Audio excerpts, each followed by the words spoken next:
स्वतंत्रता दिवस पर यूबीटी का बीजेपी पर हमला, वंदे मातरम को लेकर छिड़ी सियासी जंग। स्वतंत्रता दिवस के मौके पर देश में जहां आजादी का जश्न मनाया गया, वहीं महाराष्ट्र की सियासत में बीजेपी और उद्धव ठाकरे गुट के बीच जुबानी जंग भी तेज हो गई। शिवसेना उद्धव बाला साहेब ठाकरे गुट के मुखपत्र सामना में प्रकाशित हुए एक लेख में बीजेपी और प्रधानमंत्री नरेंद्र मोदी पर कई गंभीर राजनीतिक आरोप लगाए गए हैं। लेख में यहां तक कहा गया है कि इस बार का स्वतंत्रता दिवस देश से ज्यादा बीजेपी का स्वतंत्रता दिवस नजर आया।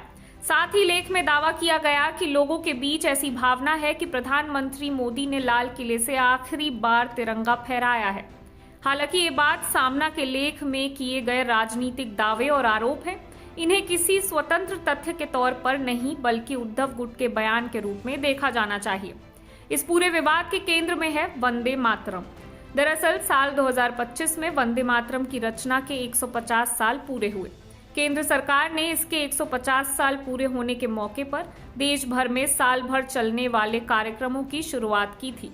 प्रधानमंत्री नरेंद्र मोदी ने भी इसके ऐतिहासिक महत्व को रेखांकित किया था। सरकारी रिकॉर्ड के मुताबिक वंदे मातरम की रचना बंकिम चंद्र चट्टोपाध्याय से जुड़ी है।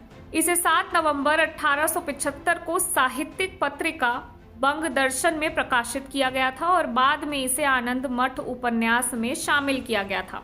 वहीं 1896 के कांग्रेस अधिवेशन में रविंद्रनाथ टैगोर ने इसे गाया था।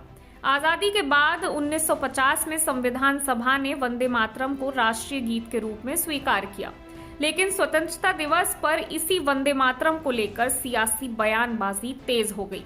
सामना के लेख में आरोप लगाया गया कि बीजेपी वंदे मातरम पर अपना अधिकार जताने की कोशिश कर रही है और कांग्रेस को लेकर भी गलत धारणा बनाई जाती रही है। लेख में प्रधानमंत्री मोदी की नीतियों और दिल्ली की पुरानी इमारतों को लेकर भी सवाल उठाए गए। पुराने संसद भवन, साउथ ब्लॉक और दिल्ली की ऐतिहासिक इमारतों को लेकर उद्धव गुट ने सरकार पर निशाना साधा। लेख में लाल किले को लेकर भी बीजेपी पर तंज कसा गया। सवाल उठाया गया कि अगर पुरानी इमारतों को गुलामी की निशानी मानकर बदला जा रहा है तो फिर स्वतंत्रता दिवस पर लाल किले से ही तिरंगा क्यों फहराया जाता है। इसके बाद सामना में प्रधानमंत्री मोदी और गृह मंत्री अमित शाह पर वंदे मातरम को लेकर भी निशाना साधा गया और उनके राष्ट्रवाद पर सवाल उठाए गए। उद्धव गुट ने आरोप लगाया कि वंदे मातरम को लेकर बीजेपी का रुख राजनीतिक है, वहीं केंद्र सरकार का आधिकारिक रुख इससे अलग है। सरकार वंदे मातरम को स्वतंत्रता आंदोलन से जुड़ी राष्ट्रीय चेतना और देशभक्ति की महत्वपूर्ण अभिव्यक्ति बताती रही है। 150वीं वर्षगांठ के दौरान देश भर में इसके सामूहिक गायन और सांस्कृतिक कार्यक्रम भी आयोजित किए गए।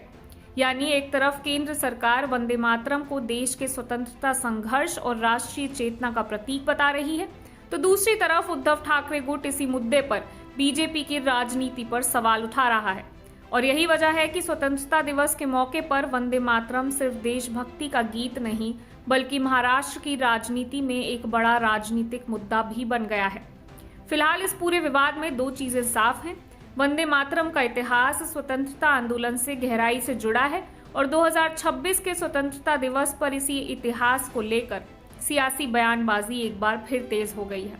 अब देखना होगा कि बीजेपी इस हमले का क्या जवाब देती है और क्या वंदे मातरम आने वाले दिनों में महाराष्ट्र की राजनीति का एक और बड़ा मुद्दा बनता है। मैं वंशिका सक्सेना और आप देख रहे हैं इंडिया न्यूज।